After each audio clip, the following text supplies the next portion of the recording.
পাউরুটি দিয়ে তো অনেক রেসিপিই খেয়েছেন, একবার এই পদ্ধতিতে এইভাবে করে দারুণ স্বাদের এই মালাই রোলটা তৈরি করে খেয়ে দেখুন, দারুণ লাগে খেতে। দেখতে যেমন সুন্দর এই মালাই রোলটা খেতেও হয় দুর্দান্ত, আর বানানো তো আরও সহজ। কোনো রকম ঝামেলা ছাড়াই খুব সহজে এই মালাই রোলটা তৈরি করে নেওয়া যায়। এই মালাই রোলটা যাকেই খাওয়াবেন খেয়ে কেউ বুঝতেই পারবে না এটা দোকান থেকে কিনে আনা নয়, বাড়িতে তৈরি করা। হঠাৎ করে মিষ্টি খেতে ইচ্ছে করলে এই মালাই রোলটা একবার তৈরি করে খেয়ে দেখবেন, আশা করি আপনাদের আবারও খেতে ইচ্ছে করবে। খুব সহজে কিভাবে বাড়িতেই এত সহজভাবে এই মালাই রোলটা আমি তৈরি করেছি, আজকে সেই রেসিপি আপনাদের সাথে শেয়ার করব। চলুন তাহলে দেখে নেওয়া যাক এই মালাই রোলটা আমি কিভাবে তৈরি করেছি। মালাই রোল তৈরি করার জন্য এখানে আমি পাউরুটি নিয়ে নিয়েছি। আমি আমার পরিমাণ অনুযায়ী পাউরুটি ব্যবহার করেছি, আপনারাও আপনাদের পরিমাণ মতো পাউরুটিটা ব্যবহার করবেন। প্রথমে 4 পিস পাউরুটি নিয়ে এখন পাউরুটির সাইড থেকে ব্রাউন কালার অংশগুলোকে ফেলে দিচ্ছি। এভাবে করে একটা ছুরির সাহায্যে পাউরুটির এই সাইডগুলোকে কেটে নিচ্ছি। আর দেখুন সমস্ত পাশ খুব সুন্দর কেটে নেওয়া হয়ে গেছে। আর পাউরুটির যে এই যে এক্সট্রা অংশগুলো, এগুলো কিন্তু আমি ফেলে দেব না, এইগুলোকে গুঁড়ো করে আমি রেখে দেব, পরে ব্রেড ক্রাম্বস হিসেবে ব্যবহার করব। এখন একটা বেলনির সাহায্যে 4টে পাউরুটি ঠিক এইরকম করে চেপে চেপে বেলে নেব। আমি এখানে 4টে পাউরুটি একসাথে বেলে নিচ্ছি, আপনারা চাইলে একটা একটা পাউরুটিও খুব ভালো করে এরকম চেপে চেপে বেলে নিতে পারেন। এইভাবে করে পাউরুটিগুলোকে বেলে নেওয়ার কারণে পাউরুটিটা যখন আমরা রোল তৈরি করব তখন খুব সহজেই এটাকে মুড়িয়ে নেওয়া যাবে। পাউরুটিগুলোকে আমি খুব ভালো করে বেলে নিয়েছি। এখন এক এক করে পাউরুটিগুলোকে এভাবে করে খুলে নিচ্ছি। দেখুন এইখানে আমি আমার পরিমাণ মতো পাউরুটিগুলো সমস্তগুলো একই রকমভাবে এরকম চেপে চেপে বেলে নিয়েছি। অবশ্যই পাউরুটিগুলোকে এইভাবে করে বেলে তারপরে রোলগুলোকে তৈরি করে নিতে হবে, তাহলেই রোলগুলো বেশ সুন্দর হবে। পাউরুটিগুলো ওইদিকে বেলে নিয়েছি। এখন মালাই রোলের মালাইটা তৈরি করার জন্য উনানে কড়াই বসিয়ে দিয়ে কড়াইতে এখানে আমি 2 কাপ মতো দুধ দিয়ে দিয়েছি। দুধটাকে এখন খুব ভালো করে একটুখানি নাড়িয়ে চাড়িয়ে হাই ফ্লেমে দুধটাকে বলক তুলে নেব। দেখতেই পাচ্ছেন দুধটা খুব সুন্দর বলক চলে এসছে। এখন খুব ভালো করে একটুখানি নাড়িয়ে চাড়িয়ে দুধটাকে বেশ কিছুক্ষণ জাল করে নেব। আর এই সময় উনানের আঁচটাকে মিডিয়ামে করে রেখে দুধটাকে 5 মিনিট মতো একটুখানি জাল করে নিতে হবে। মিডিয়াম আঁচে দুধটাকে বেশ কিছুক্ষণ একটুখানি জাল করে নিয়েছি। আর দুধটা দেখতেই পাচ্ছেন বেশ অনেকটাই ঘন হয়ে গেছে, তবে খুব বেশি ঘন করে জাল করার প্রয়োজন নেই। এখন এখানে আমি স্বাদ অনুযায়ী 1.5 চামচ মতো চিনি দিয়ে দিচ্ছি। চিনিটা অবশ্যই আপনারা আপনাদের পছন্দ অনুযায়ী ব্যবহার করবেন। আমার মিষ্টিটা একদম ঠিকঠাক ছিল, একদম বেশিও হয়নি একদম কমও হয়নি। এখন চিনিটাকে দিয়ে নাড়িয়ে চাড়িয়ে খুব ভালো করে আবারও একটুখানি জাল করে নিতে হবে কিছুক্ষণ, কারণ চিনিটা দেওয়ার পরে দুধটা কিছুটা পাতলা হয়ে যাবে, কারণ চিনি থেকে জল ছেড়ে দেয়। তাই চিনিটাকে দিয়ে আবারও 2 থেকে 3 মিনিট মিডিয়াম আঁচে কিছুক্ষণ জাল করে নিয়েছি।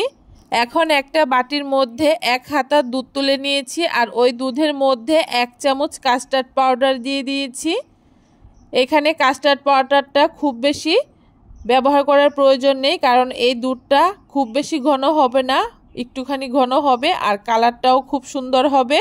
তবে আপনারা যদি কাস্টার্ড পাউডার ব্যবহার করতে না চান সেক্ষেত্রে কেশর ভেজানো দুধও ব্যবহার করতে পারেন।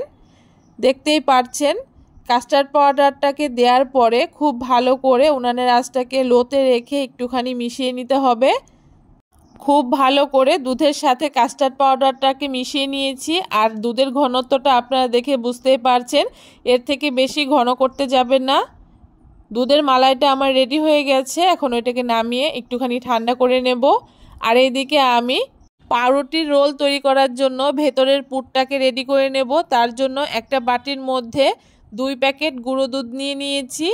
তারপর স্বাদ অনুযায়ী 1 চামচ গুঁড়ো চিনি নিয়ে নিয়েছি, অবশ্যই চিনিটাকে গুঁড়ো করে ব্যবহার করবেন। 1 চামচ নারকেল কুঁড়ো ব্যবহার করেছি, এখানে আমি শুকনো নারকেল কুঁড়ো ব্যবহার করেছি। নারকেল কুঁড়োটা দিলে খেতে বেশ ভালো লাগে, একটুখানি নারকেলের ফ্লেভার পাওয়া যায়। 1/2 চামচ এখানে আমি দুধের সর ব্যবহার করেছি। আর যে মালাইটা তৈরি করেছিলাম সেইখান থেকে 1 চামচ দুধের মালাই দিয়ে এখন খুব ভালো করে সমস্ত কিছু একসাথে মিশিয়ে নেব। এই পুরটা খুব বেশি পাতলা করা যাবে না, একটুখানি এরকম শুকনো শুকনো করেই তৈরি করে নিতে হবে।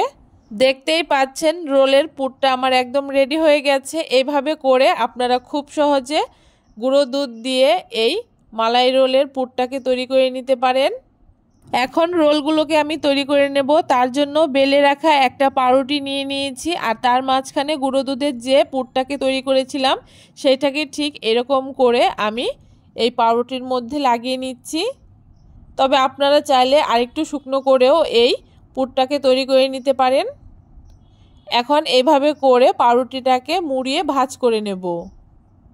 দেখতেই পাচ্ছেন কত সহজে পাউরুটিটাকে আমি এরকম রোল তৈরি করে নিচ্ছি।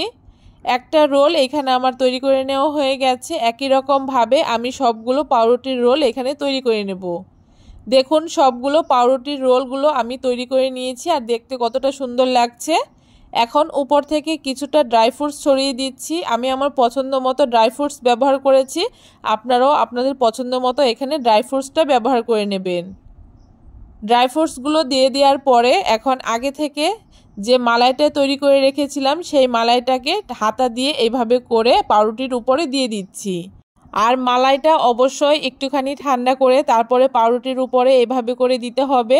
খুব বেশি গরম মালাই যদি আমরা পাউরুটির উপরে দিই তাহলে পাউরুটিগুলো একদম নরম হয়ে যাবে, এই মালাই রোলটা খেতে ভালো লাগবে না। এইভাবে করে অল্প অল্প করে দেখুন আমি পাউরুটির উপরে দুধের মালাইটাকে দিয়ে দিয়েছি, আর দেখতে কতটা ইয়ামি লাগছে। রেডি হয়ে গেছে আমাদের দারুণ স্বাদের পাউরুটি দিয়ে এই মালাই রোলের রেসিপি। একটা মালাই রোল আমি আপনাদেরকে কেটেও দেখাবো এর ভেতরটা কতটা সুন্দর হয়েছে, আর এই রোলটা কতটা নরম তুলতুলে হয়েছে। দেখতে যেমন সুন্দর হয়েছে খেতেও হয়েছে দুর্দান্ত। অবশ্যই আপনারা একবার এইভাবে করে পাউরুটি দিয়ে মালাই রোল তৈরি করে খেয়ে দেখবেন, আশা করি আপনাদের ভীষণ ভালো লাগবে, আর একবার খেলে বারবার খেতে ইচ্ছে করবে। কেমন লাগলো আজকে খুব সহজ পদ্ধতিতে এই পাউরুটি দিয়ে মালাই রোলের রেসিপি অবশ্যই জানাতে ভুলবেন না। ভিডিওটা ভালো লাগলে সবার সাথে শেয়ার করে দিয়ে আমার চ্যানেলটাকে সাবস্ক্রাইব করে দেবেন।